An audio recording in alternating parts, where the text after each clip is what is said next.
You always fight for what you believe. By hearing everything Ida B. Wells went through, you will understand how strong she was. I can personally tell you that by hearing everything that happened to her, I started to wish I was more like her.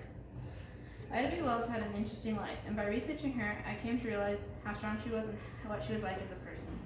You're going to hear all about Ida's background, family, and issues she faced.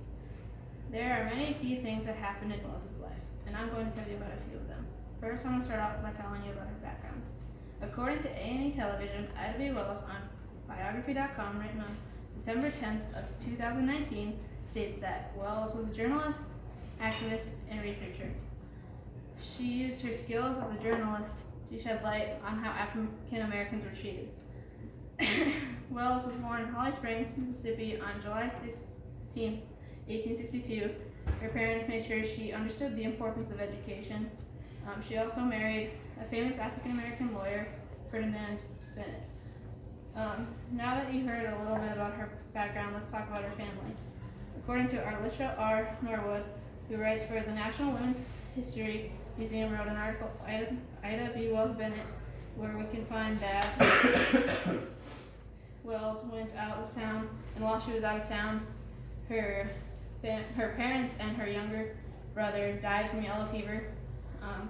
She was left to take care of her little siblings, and she became a teacher in order to do that. Ida's mom was one of 10 children. When Ida went to school, so did her mom. Wells used to read the newspaper to her father because he was very into politics and didn't really know how to read. And now that you know a little bit about her family, let's talk about what she went through. From Ida B. Wells, A Passion for Justice, read by Film Media Group in 1989, we know that Wells found the meaning of her life, which was journalism. She became the editor of a newspaper she was working at. She lost her teaching job, so she became a full-time journalist. She wrote about racism and power.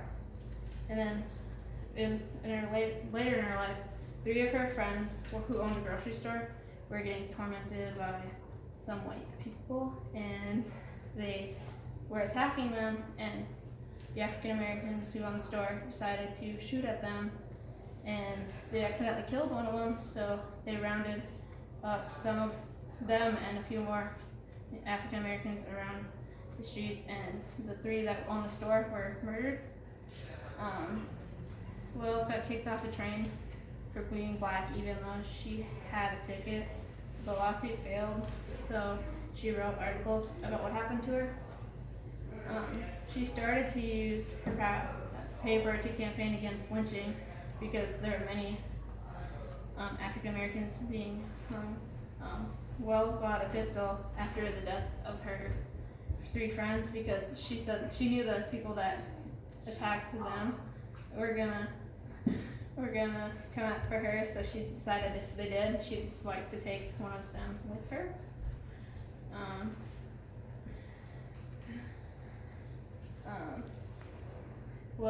Wells was on a trip when people read about her articles about how African Americans were being treated.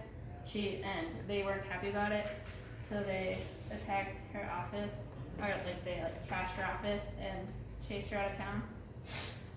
Ida B. Wells had many things happen to her, which helped us get to know what kind of person she was. Ida B. Wells had an interesting life, and I got to figure out how brave she was. After hearing about Wells' background, family, and stuff she went through, you start to understand what she was like and how brave she was. Ida B. Wells fought for everything she believed, and now I know